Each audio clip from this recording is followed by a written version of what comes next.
So our first story comes from Joe Rogan, who announced a multi-year exclusivity deal with Spotify for his podcast.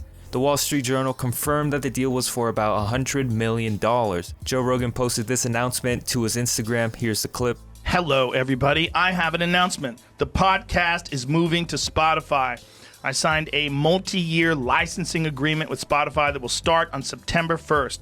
Starting on September 1st, the entire JRE library will be available on Spotify as well as all the other platforms. Then somewhere around the end of the year, it will become exclusive to Spotify, including the video version of the podcast.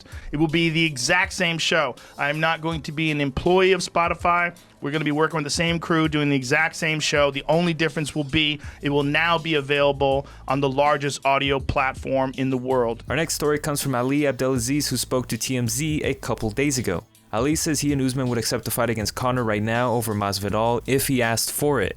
Listen, the one thing, honestly, Conor said he wants to fight for a title. He want to become a champion again, right? I think Conor only have one chance to fight for the title right now. If he grows some cojones, and he said, he tweeted 170, right? Yeah. Forget about Masvidal right now. If Conor want to come, listen, if Conor called the UFC said, you want to fight for Kamaru? The UFC is going to say yes. Would you say yes to that? Yes, because I think he's the easiest money in the UFC right now. But he talk a lot, but he doesn't have enough cojones to come and fight somebody like Kamaru. Yeah. To be honest with you, I think it will be illegal for him to fight Kamaru. I don't think it should be illegal. You understand? If you want this fight, he needs to go on his knees and beg, like he make everyone beg. Our next story comes from Khabib's father, Abdulmanap Nurmagomedov, who has again been put under a medically induced coma and is on life support after his health worsened. A bit of context, last week Abdulmanap was placed in a medically induced coma for pneumonia, and a few days later he awoke but was unable to speak. He was then flown from Dagestan to a hospital in Moscow where he underwent heart surgery after his health got worse. Yesterday, Khabib posted to his Instagram confirming that his father's recent surgery was a result from the coronavirus. Here's a clip with the best English subtitles that I could do. Отец сейчас в данный момент находится в больнице. У него состояние очень тяжелое. У него на фоне этого вируса, этот вирус ему дало на сердце, так как мы ему год назад делали операцию на сердце. Ему сейчас заново сделали операцию. Так что у него такой тяжелое положение, очень тяжелое. Просим Аллаха, чтобы Аллах вернул его к нам тоже. Вам большое спасибо всем, кто пишет, поддерживает, кто Всевышнего просит за него. И пусть Аллах нам всем поможет. Speaking to Brett Okamoto from ESPN, Ali Abdelaziz said, I can confirm Khabib's father is in a medically induced coma. Khabib has been in contact with Vladimir Putin over the last several days, and he has promised Khabib's father will receive the best medical treatment available. Khabib's number one message to people around the world right now is to stay at home to prevent the spread of coronavirus. Speaking on the DC and Helwani show, Daniel Cormier gives his thoughts on Khabib and his father. Yeah, man, it's just a sad time for the champ and his family, and we never know what life is going to deal us. And right now, the Nurmagomedov family is dealing with something very difficult with father. He calls him father all the time. But I know that Khabib's dad is one of the strongest people in the world, and he's going to fight to be there for his son and his grandkids and his family. And I'm just hoping that he does okay. He's a strong man.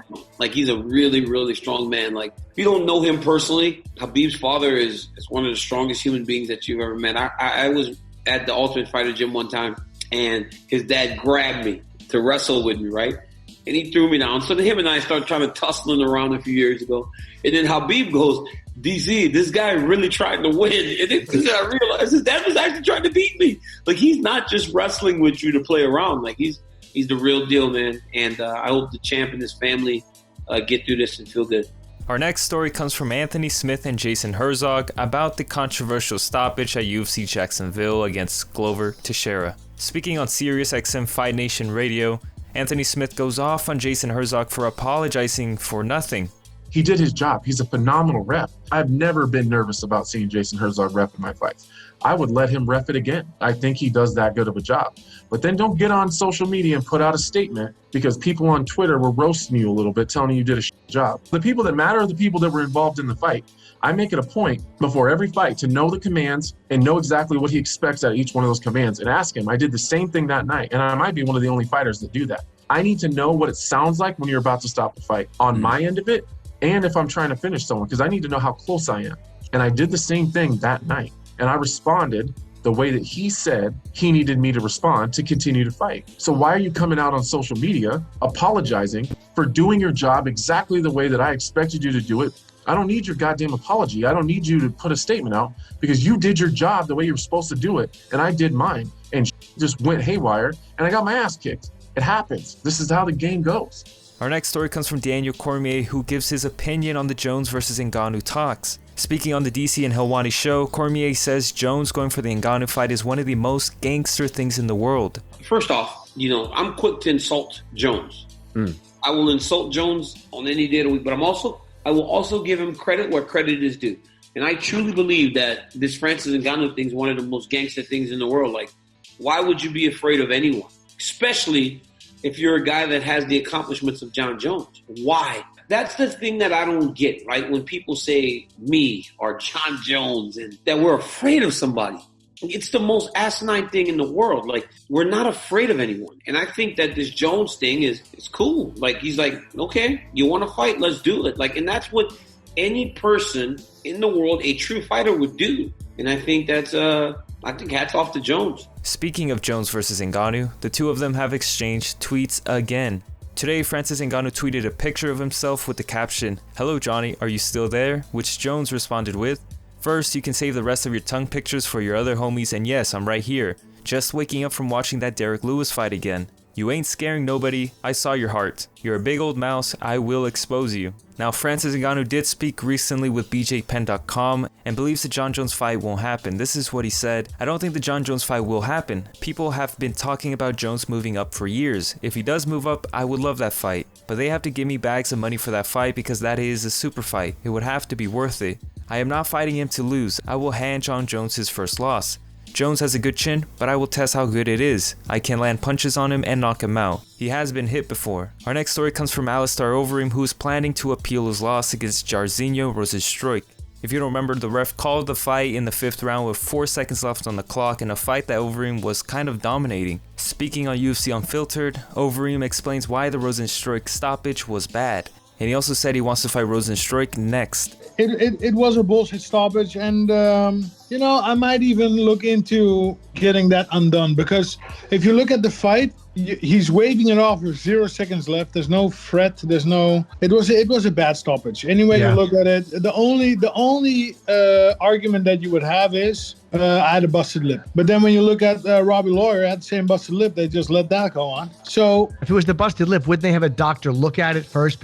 Like, wouldn't they call in a doctor to look at something before there was a stoppage medically? But he waved it off. This is intriguing as well. So I'm giving it some thought. I'll discuss it with my legal team, because he waved it off with 0 seconds left. Absolutely 0 seconds left. Rozenstruik was walking away. Yeah. So the fight was. So I'll have a look into that. But listen, anyhow, I would not have any problem with running it back with Rozenstruik. He probably wouldn't want any of it, because I basically schooled him in that fight. And again, takeaways from the fight, I need to finish these guys. And that was a little bit what I was focused on with Walt. We need to finish these guys. We need to finish them, round 2, round 3, whatever. We need to finish these guys, because then there's no argument. Our next story comes from Darren Till, who's targeting a return in August later this year. Speaking on the Eurobash podcast, Darren Till says the plan is to fight Robert Whittaker on August 15, and that it might end up being a catchweight. Yeah, well, that's the date I've been told. I'm not going to annoy Dana with messages while he's got all this other stuff on his plate, you know what I mean? So, for me, mate, I've been told a date. Robert Whittaker has been told a date. He talked about a catch weight, because obviously we won't be training as usual.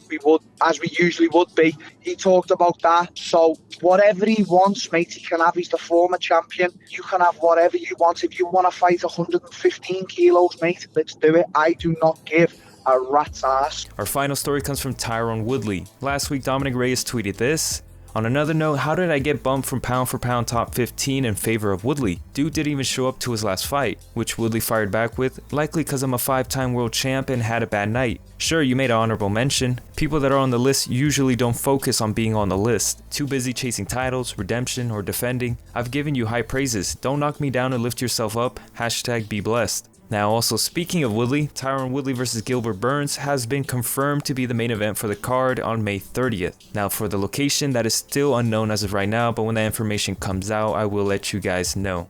That about wraps up the video. Thank you for watching. Peace.